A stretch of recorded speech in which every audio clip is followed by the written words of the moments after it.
This is the second rule for $1 million. Risk and reward.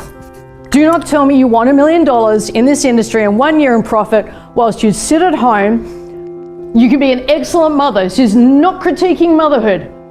And then tell me all the reasons why you can't get on the phone to potential clients because you're too busy with the kids, too busy with the housework, too busy doing this. And then you list all the reasons why you can't. It's risk versus reward. Where are you risking? Now I know there's a huge, and I'm coming for mums as not a mother. So I'm really exposing myself right now. And generally when I'm in the room live at some point, I generally have a really cool mother right now defend me saying, you've got every right, you preach it, sister, you know what's been going on. So I'm imagining one of you are doing that for me right now, because right now I'm out on a limb, totally alone, kidless. I literally had somebody really rudely say, once when I did this particularly, it's an epic rant that's coming, and she said, well, I can't be mentored by you, you don't have any kids. And I said, well then and that's the rudest thing you could say to someone who can't have kids, you know, nothing about my experience, you know, nothing about my reality. Don't you reckon this is like the rudest, dumbest, unacceptable thing to say to someone when you don't know why they don't have kids? I just thought it was fucking rude. Anyway, they said they're in front of 140 people. I know, Jen, it's complete thumbs down. And someone really cool says, well, it says you can never be mentored by someone who doesn't have the same number of kids. You can't be mentored by a man. You can't be mentored by someone. There's this list of people now who you will never have come near you as a mentor. But you know what? I'm going to get what she's got because she can fucking mentor me all day. So I'm imagining one of you just said that as I'm about to do this rant. So being a mother is often the number one reason why people don't succeed in this industry. Might be too blunt, tune out, go have a cup of tea, red wine, whatever you need to get through the next 10 minutes. But here's the thing, fucking epic, good on you. Motherhood is the great excuse. I had to do this for the kids, or the kids can't possibly.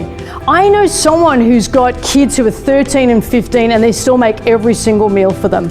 You are making a rod for your back if your busyness is in motherhood as your kids get older and not energetically going towards your dream in terms of the business.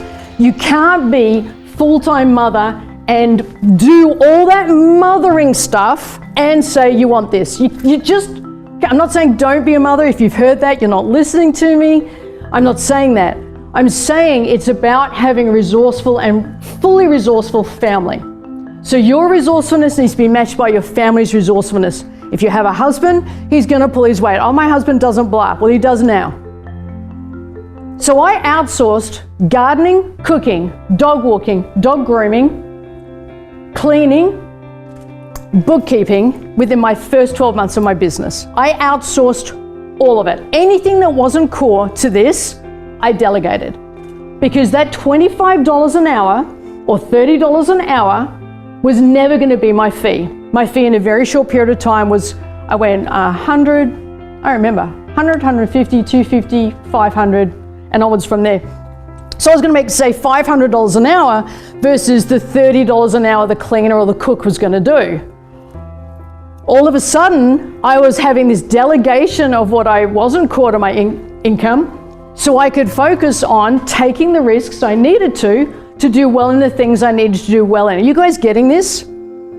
Is there anybody who wants to argue with me about my rant about motherhood and feels offended? I'm here. So outsourcing is the ticket, and that's for everybody. And if it's all on you, I'm going to say stop being a martyr. It shouldn't be if there's two of you. In this day and age in 2020, the fact that that's not shared, that's on you. There's shit that in my household that wouldn't get done if JP didn't pull his weight that he does. It's meant to be. We're both in it. I have not done the washing in 27 years. I just don't do washing. Yay me. I think we have a washing machine. I've heard rumors. Apparently I've heard it occasionally. I'm not that close to it and we don't get on, but I've heard there is a washing machine. So that attitude's supposed to be healthy and normal. And the man's attitude, and I'm picking on women here because this, after 17 years, you kind of tell the patterns, guys. Do you get that? Like, I see the patterns over and again. I see the people who hold themselves back. I see the people who have great excuses. This is, I don't ever have a man ever in 17 years, 18 years say to me, I would do it if I didn't have to do so much parenting and housework. It's not what I've ever heard, ever. So, and then the other thing that I did is I coached at 6 a.m. Has anybody ever met me at 6 a.m.? No. Why is that? I hate 6 a.m. I'm sound asleep doing my most solid sleep at 6 a.m. But you know what? I wanted to get to this, so suddenly I'm coaching at 6 a.m. Suddenly I'm coaching at 7 p.m. or in America at 10 p.m. Like, these are not my sweet spots. I'm a solid 11 a.m. to 7 p.m. kind of gal. Anything after that and I'm really overtiming it. But all those rules went out because my flexibility had to happen ahead of what I wanted in the moment. Who's getting this, guys? What are your key takeouts so far? I moved a client to 5:30 a.m. this week. More power to you. That's awesome. You're starting at 4:30 some days. Yes, international hours require that. It's such a good point.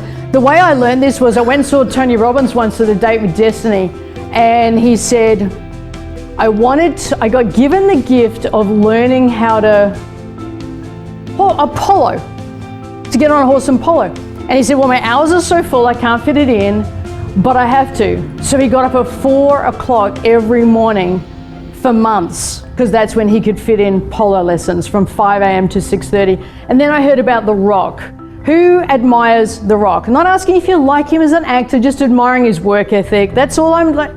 No, nothing about his, and besides, there's nothing wrong with the tats or the body. Not complaining at all. Keep that shit up, The Rock. But anyway, that man starts at 4:30 in the morning at the gym.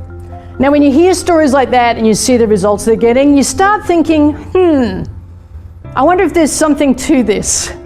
So whatever you've got in terms of excuses around risk and reward, I'm just going to challenge you. I'm just going to say, Rock. And you now know what I mean symbolically. You feeling me? Like literally, The Rock. And he's one of the most successful, insert everything you know that he's done since then. So it's really about find a way for this to be a reality.